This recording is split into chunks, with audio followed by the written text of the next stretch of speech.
Today there are a lot of new developments in the Liman direction. The biggest news comes from the Serebryansky Forest area, where a Ukrainian assault brigade released intense first-person combat footage of their recent storming operation of a large and important Russian stronghold.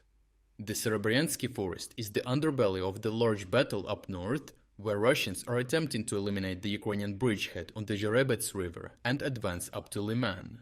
Control over a large part of the forest allows Ukrainians to conduct flanking attacks and launch drone strikes on any Russian attack toward the river. Therefore, Ukrainian positions in the forest have heavily contributed to the successful Ukrainian defense on the eastern bank of the river. To eliminate this threat, Russians often conduct large infantry assaults with extensive artillery support on Ukrainian positions in the forest. Ukrainians in turn maintain an active defense in the forest, performing frequent raids during the day and at night to prevent Russians from freely accumulating forces for further attacks and undermining their areas of control. To maintain their area of control in the forest, Russians have created numerous strongholds in the form of extensive trench networks surrounded by smaller trenches, foxholes or dugouts. The thick tree belts don't allow for large-scale mechanized maneuvers, causing the front line here to be much more static. However, Ukrainian commanders concluded that they needed to shift the front line to a more favorable position to hold the defense line in the forest more efficiently. They identified a specific Russian stronghold in the center of the forest, designated Dragonfly, which if captured would significantly boost Ukrainian defensive potential. To accomplish this mission, they charged the Ukrainian 12th Special Purpose Assault Brigade to capture this position. The 12th Brigade accepted their task and started by identifying and fully mapping out the Russian trench network, as they formed a platoon-sized assault group of around 36 soldiers to storm the stronghold itself. Morale under the Ukrainian soldiers was high, as they noted that all soldiers in the battalion wanted to storm, and people quickly volunteered. During the night, the soldiers moved into position, while Ukrainian mortar teams set up and zeroed in on their expected targets. The assault began in the early morning with an artillery barrage as the infantry prepared to move out, with the tank as armored support. Ukrainian sappers had also cleared the way for the tank to ensure it did not drive over any Russian anti-tank mines. The tank moved up, firing directly onto the smaller Russian positions surrounding the stronghold to open a direct path into the stronghold for the assault group. The tank continued to advance with the infantry, and over the radio, Russians were heard frantically calling to retreat and requesting artillery support.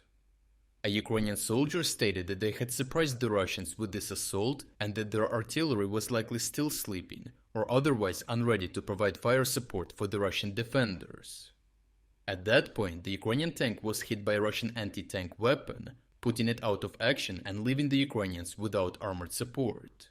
Ukrainian soldiers know that this operation was well planned and all scenarios considered, so they were able to maintain cohesion and continue their assault. The tank crew survived, and as they pulled back to safety, the Ukrainian soldiers all immediately opened fire to maintain fire superiority and keep the Russians in the trenches suppressed. Ukrainians continued their attack, moving into the trench network from all sides while throwing grenades.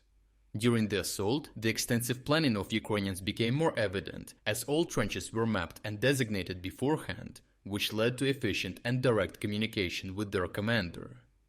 The commander coordinated the entire operation through a live drone feed and called out the precise trenches the Russians were in and where Russian reinforcements were coming from. After fierce Russian resistance and close quarters fighting in the trenches, Ukrainian soldiers communicated that they had fully secured the position and were setting up a defense. However, the battle was not yet over, as the Ukrainian commander communicated that they had spotted a Russian counterattack moving in on their flanks, which Ukrainians swiftly repulsed. In the post-assault interview, the platoon commander who led the assault stated that after the Russians realized that they had lost the stronghold, they immediately started shelling it intensely with artillery. He notes that Russians continue to maintain a significant advantage in artillery ammunition and can shell Ukrainians extensively, but that in direct engagements, Ukrainians have the upper hand. He attributes this to the fact that all his soldiers train extensively in and out of combat, and they plan their operations for the worst-case scenario. He even notes that the commanding officer on the ground has the trust and authority of his superiors to call off a mission and withdraw if the situation takes a turn for the worst.